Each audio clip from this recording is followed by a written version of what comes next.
Part 1, the morning that wouldn't wake up. Most people think they're doing everything right, walking a bit, taking vitamins, keeping the mind active, yet the mornings still feel heavy.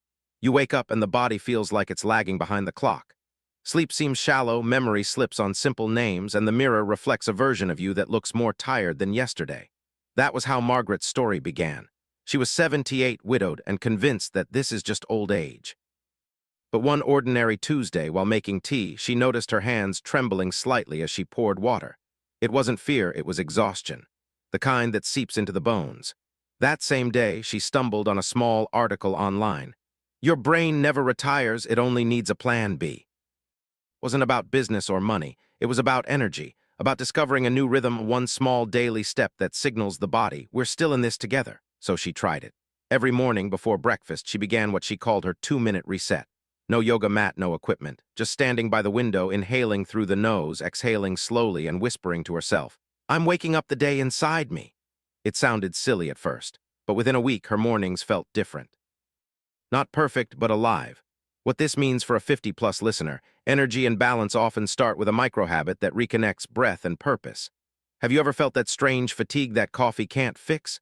Part 2, the loneliness that steals more than sleep. Loneliness is quiet, too quiet. It doesn't knock, it lingers. It creeps into mealtimes, into the space between television channels, into the moments when nobody calls. For people over 60, it doesn't just dull the spirit. Research shows it's often linked to weaker immunity, slower thinking, and restless nights. Margaret knew that silence too well.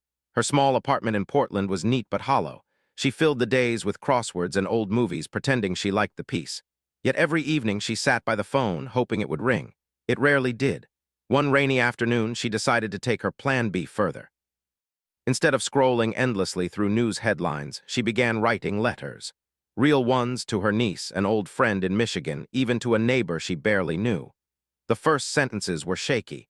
I thought I'd write instead of watch another show tonight. Then the stories started to flow, memories of road trips, recipes, bits of forgotten laughter.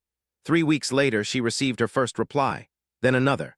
Her mailbox became a little heartbeat of connection, and something subtle changed. Her appetite returned, her sleep deepened, and she caught herself humming while folding laundry. That's what emotional nutrition looks like. Not always grand, but vital. If you're listening and thinking, that sounds nice, but I'm not a writer, remember this. Connection doesn't begin with perfect words. It begins with any words. First, choose one person, family, neighbor, or friend. Next, recall one shared moment that once made you smile. Then write 2 or 3 lines about it and end with a simple question. Do you remember this? Finally, send it paper, text, or voice message. It's not about technology. It's about breaking the invisible wall of waiting. What this means for a 50-plus listener, reaching out revives both mind and body. Communication itself becomes a form of exercise for the heart. Have you ever noticed how even one sincere message can shift an entire day? Part 3, the day she danced without music. There was no music playing that afternoon, just the soft hum of the refrigerator and the distant sound of rain.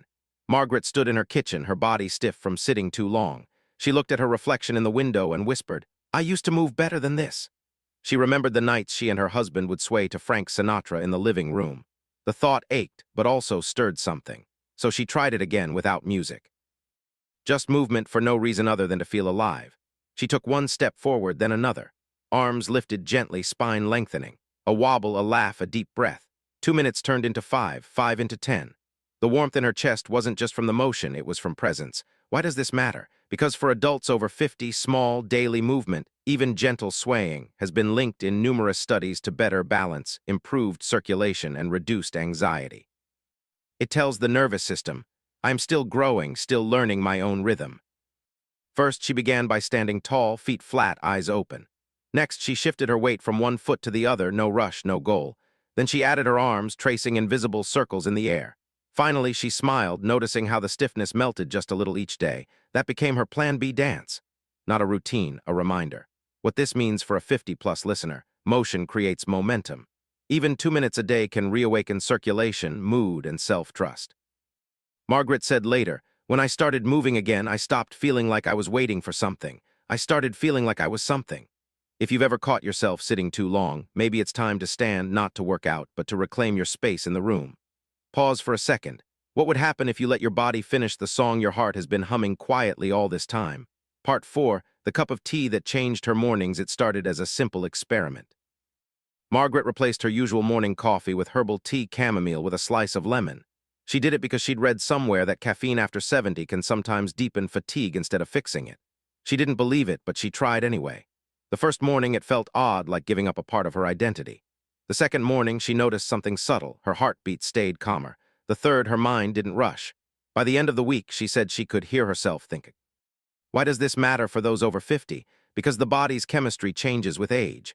What once boosted energy can, over time, drain it. Experts often note that hydration, light nutrition, and mindful mornings do more to preserve clarity and balance than extra caffeine or sugar. So Margaret created a small ritual.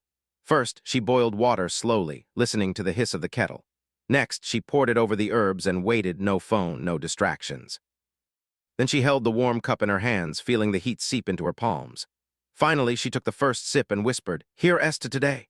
That single pause, repeated daily, became her reset button. It wasn't just tea, it was presence in liquid form. Soon, she began adding one more element, sunlight. She'd open the curtains wide and let the morning pour in. The golden light on her face made her smile in a way she hadn't in years. What this means for a 50-plus listener: slowing down your first moments each day can gently rebalance hormones, improve focus, and lift mood. Margaret called it her tiny sunrise. It didn't change the world, it changed her world. And here's something worth asking yourself. What's your first ritual of the day? Does it wake you up or wear you out? If you've ever felt mornings blur together, try this tomorrow. One drink, 1 minute, one quiet thought that belongs only to you. Part 5, when she found her voice again. Margaret used to sing, quietly to herself, when doing chores or cooking stew. But years passed, and her voice faded into silence. One evening, while folding laundry, she realized she hadn't sung a note in nearly 5 years. That thought stung more than any wrinkle or ache. She read that singing, humming, or even reading aloud can improve breathing, memory, and mood for older adults. It activates parts of the brain that light up like fireworks, especially those tied to language and emotion. It doesn't matter if you have a good voice. It matters that it's yours, so she began small. First, she played a song she once loved, "Fly Me to the Moon." Next, she hummed along quietly, feeling her chest vibrate. Then she opened her mouth fully, letting the air flow. Her voice cracked, yes, but it was there. Finally, she laughed because the sound filled the room again. That evening became a habit. One song before dinner, one song before bed. Within weeks, her posture improved. Her breath felt deeper, and something else returned, a spark of pride. Margaret said, "When I sing, I feel like I have company again." What this means for a 50-plus listener: the voice is both physical and emotional therapy. Using it daily may enhance lung strength, memory, and confidence. If you've ever caught yourself whispering instead of speaking, try singing the first line of a song you once loved. Not for others, but for your own soul. And here's a gentle question. When was the last time you heard your voice fill a room? Part 6. The notebook that rewrote her evenings. Margaret's nights used to stretch endlessly. She would lie awake, replaying what-ifs and unfinished memories. Sleep felt distant, as if her mind refused to shut down. One night, frustrated, she reached for an old notebook from the back of a drawer, the one she once used for grocery lists, and decided to write instead of worry. At first, it was nonsense. "The rain sounds like soup boiling," she scribbled. Then, "I wish I could talk to my husband again." She didn't realize it then, but she had started what psychologists now call a mind-clearing ritual.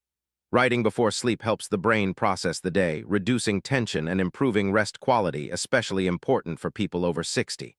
So she kept going, each night before bed. First, she lit a small lamp by the window. Next, she wrote 3 short things: something she noticed, something she appreciated, and something she hoped for tomorrow. Then she closed the notebook slowly, as if sealing the day shut. Finally, she exhaled and slept.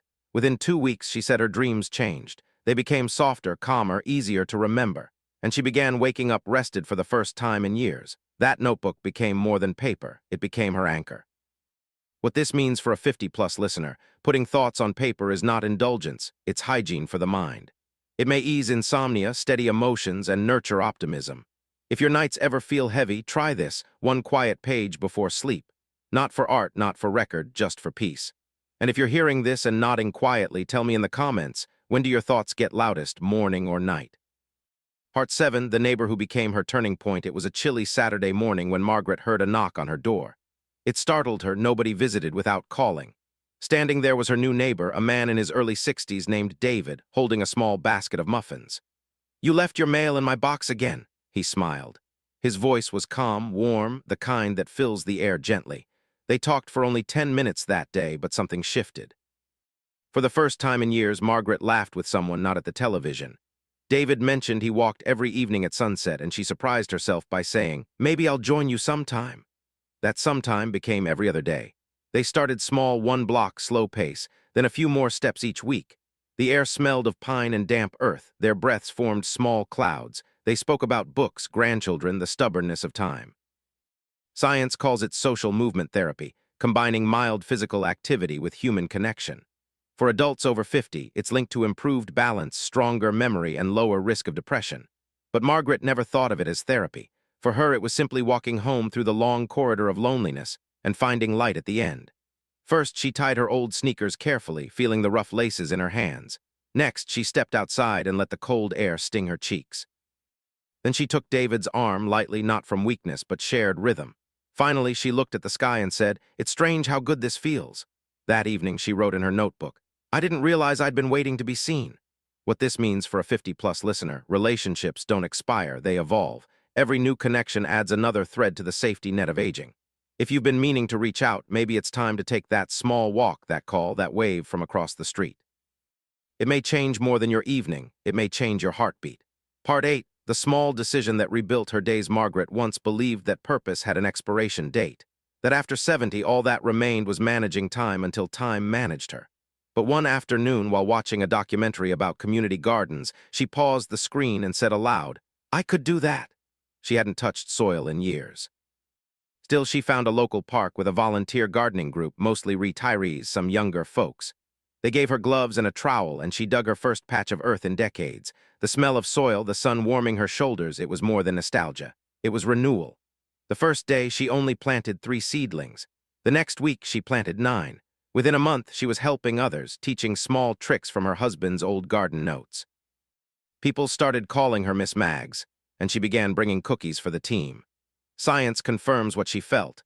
Even light outdoor activity paired with community interaction can reduce cognitive decline, improve mood, and restore sleep quality for adults over 60. But the real miracle isn't in data, it's in dirt. The act of nurturing something small that grows back toward you. First, she stretched before bending, careful with her back. Next, she dug small, even holes, breathing steadily. Then she pressed each seedling gently into place, feeling the cool texture under her fingertips. Finally, she stood, looked over the row, and whispered, "Grow strong for both of us." That small ritual, planting, tending, watching, became her new plan B. It replaced helpless waiting with quiet creation. What this means for a 50-plus listener: purpose doesn't vanish with retirement, it changes form.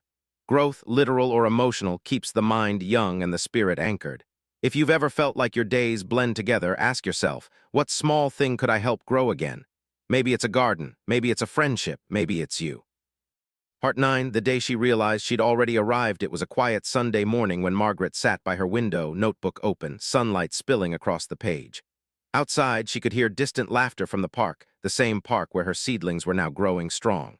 She thought about the woman she used to be, tired, lonely, waiting for something undefined. And she realized she wasn't waiting anymore. Her plan B had never been a single discovery. It was a collection of tiny, ordinary acts: breathing at sunrise, walking with a neighbor, writing at night, humming softly, planting hope in the soil. None of it was magic, yet together it rebuilt her. She poured herself a cup of tea, her slow morning ritual, and smiled. Her hands were steadier now, her step lighter, her thoughts kinder. The mirror still showed an older woman, yes, but one with bright eyes and a quiet kind of confidence that age cannot erase. What this means for a 50-plus listener: independence, energy, and peace often return not through massive change, but through gentle persistence. The real plan B is not a miracle cure.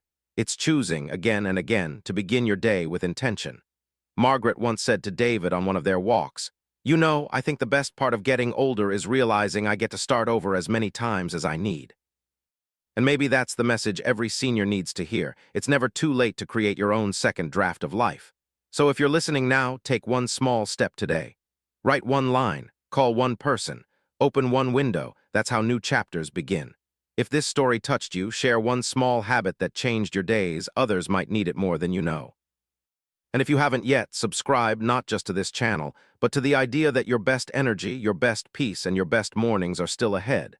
Thank you for listening, for staying, for caring. You're not alone, you're just beginning your plan B.